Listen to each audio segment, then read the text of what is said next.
नमस्कार दोस्तों, the Roseau news पर आपका एक बार फिर से स्वागत है। आज की बड़ी खबर उत्तर प्रदेश की राजधानी लखनऊ से, जहां लोक गायिका नेहा सिंह राठौर एक बार फिर सुर्खियों में है। कारण सुप्रीम कोर्ट से मिली अग्रिम जमानत के बाद उनका हजरतगंज कोतवाली पहुंचना।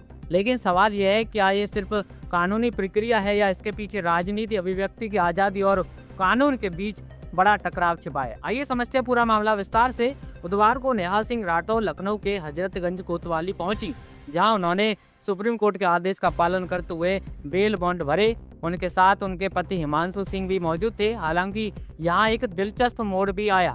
थाने में एसएचओ की गैर मौजूदगी के कारण प्रक्रिया तुरंत पूरी नहीं हो सकी और नेहा को कुछ समय तक इंतजार करना पड़ा। लेकिन आखिरकार इंस्पेक्टर विक्रम सिंह की मौजूदगी में नेहा सिंह राठौर ने 50-50 हजार रुपए के 2 बेल बॉन्ड भर दिए। इसके बाद वहां से वो रवाना हो गई। अब बात करते हैं उस फैसले की जिसने इस पूरे मामले को नया मोड़ दिया। 10 मार्च 2026 को सुप्रीम कोर्ट ने नेहा सिंह राठौर को अग्रिम जमानत दे दी थी। Justice JK. महेश्वरी और जस्टिस ए.एस. चंदूरकर की पीठ ने कहा कि नेहा जांच एजेंसियों के सामने पेश हो चुकी हैं और अपना बयान भी दर्ज करा चुकी हैं। इसी आधार पर कोर्ट ने उन्हें गिरफ्तारी से राहत दी, लेकिन साथ ही साफ निर्देश भी दिया कि उन्हें आगे भी जांच में पूरा सहयोग करना होगा।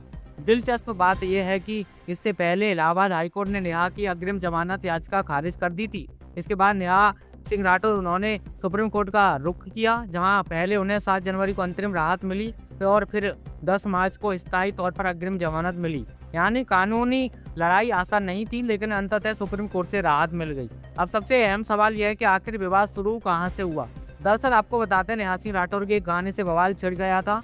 गाने की लाइन थी, चौकीदार कायर बा बेटियां किसानन खातिर बनल जनरल डायर बा। आरोप लगाया गया कि इस गाने में प्रधानमंत्री मोदी की तुलना जनरल डायर से की गई। बस फिर क्या था, हिंदू संगठनों और भाजपा कार्यकर्ताओं ने विरोध शुरू कर दिया। 20 मई को वाराणसी कमिश्नरेट के 3 जोन के 15 थानों में 500 से ज्यादा शिकायतें दर्ज कराई गई। अकेले लंका थाने में ही 318 शिकायतें आईं। लखनऊ के हजरतगंज कोतवाली में भी नेहा के खिलाफ मामला दर्ज हुआ। आरोप क्या है? 2 समुदायों के बीच नफरत फैलाने का, देश की अखंडता को नुकसान पहुंचाने का और भड़काऊ कंटेंट पोस्ट करने का। ये एफआईआर अभय प्रताप सिंह नाम के व्यक्ति की शिकायत पर दर्ज हुई थी। उन्होंने आरोप लगाया कि नेहा की पोस्ट पाकिस्तान तक शेयर हुई और वहां की मीडिया ने इसका इस्तेमाल भारत के खिलाफ किया। इस पूरे मामले में एक और बड़ा एंगल जुड़ा है, पहलगाम आतंकी हमला। जी हाँ, 22 अप्रैल को हुए इस हमले के बाद नेहा सिंह राठौर ने सोशल मीडिया पर कई पोस्ट किए, जिसमें से उन्होंने सरकार से सवाल पूछे। इन्हीं पोस्ट को लेकर उन पर आरोप भी लगा कि उन्होंने सांप्रदायिक तनाव बढ़ाने की कोशिश की। लेकिन नेहा सिंह राठौर ने भी इन आरोपों पर खुलकर जवाब दिया। उन्होंने सोशल मीडिया पर कहा, मैं सरकार से सवाल पूछ रही हूँ, लेकिन सरकार जवाब देने के बजाय मेरे खिलाफ एफआईआर करवा रही है। और यही नहीं रुकी, उन्होंने खुली चुनौती देते हुए कहा, 400 नहीं 4 लाख एफआईआर करवा दीजिए, मैं डरने वाली नहीं हूँ।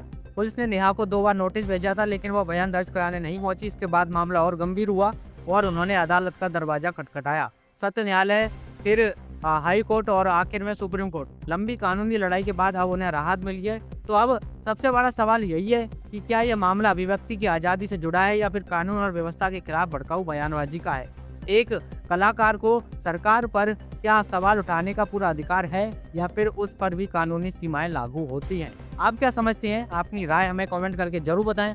वीडियो अगर आपको पसंद आए तो लाइक करें, शेयर करें और ऐसे ही बड़े मुद्दों पर बेबाक खबरों के लिए हमारे चैनल को सब्सक्राइब करना बिल्कुल ना भूलें। चलिए, जल्दी मुलाकात होगी हमारी अगली खबर के साथ। तब तक के लिए बने रहिए, ख्याल रखिए। नमस्कार, जय हिंद।